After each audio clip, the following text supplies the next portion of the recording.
Voici pourquoi il est interdit de fêter le 31 décembre en islam. N'hésitez pas à partager cette vidéo massivement, car plein de musulmans fêtent cela chaque année. Qu'Allah vous récompense pour ça. Pour commencer, il faut connaître l'origine du 31 décembre. D'une petite recherche Google, on découvre que le réveillon du Nouvel An, également appelé réveillon de la Saint-Sylvestre, tient ses origines de l'époque de Jules César. Les Romains très croyants établirent le premier jour de l'année au 1er janvier, journée alors consacrée au dieu Janus, celui à qui le mois de janvier doit son nom, qui est le dieu des transitions, des commencements mais aussi des fins. Une divinité à deux visages, l'un tourné vers le passé, l'autre vers l'avenir, à célébrer pour démarrer l'année sous les meilleurs auspices, ou essayer de le faire. Ici, on voit clairement que cela est en contradiction avec l'islam, car nous avons un seul Dieu, et c'est Allah Azawajal. Cela est donc le pire des péchés en islam, le shirk. Et aussi le prophète Muhammad, que la paix soit sur lui, a dit également que quiconque imite un peuple en fait partie. Cela voudrait clairement dire que nous devrons nous éloigner en flèche de cette fête pour ne pas commettre le pire des péchés. Encore une fois, des personnes diront que les actions ne valent que par leurs intentions.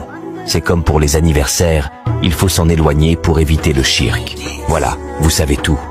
Qu'Allah nous donne la bonne compréhension, qu'Allah nous guide. Salamu alaykum wa rahmatullah. Voici pourquoi il est interdit de fêter le 31 décembre en islam. N'hésitez pas à partager cette vidéo massivement, car plein de musulmans fêtent cela chaque année. Qu'Allah vous récompense pour ça. Pour commencer, il faut connaître l'origine du 31 décembre. D'une petite recherche Google, on découvre que le réveillon du Nouvel An, également appelé réveillon de la Saint-Sylvestre, tient ses origines de l'époque de Jules César. Les Romains très croyants établirent le premier jour de l'année au 1er janvier, journée alors consacrée au dieu Janus, celui à qui le mois de janvier doit son nom, qui est le dieu des transitions, des commencements mais aussi des fins.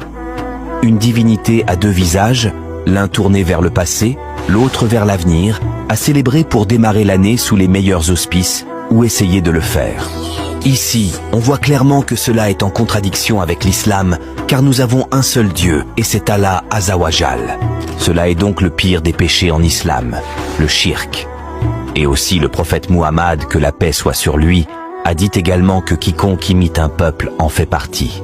Cela voudrait clairement dire que nous devrons nous éloigner en flèche de cette fête pour ne pas commettre le pire des péchés. Encore une fois, des personnes diront que les actions ne valent que par leurs intentions. C'est comme pour les anniversaires, il faut s'en éloigner pour éviter le shirk. Voilà, vous savez tout.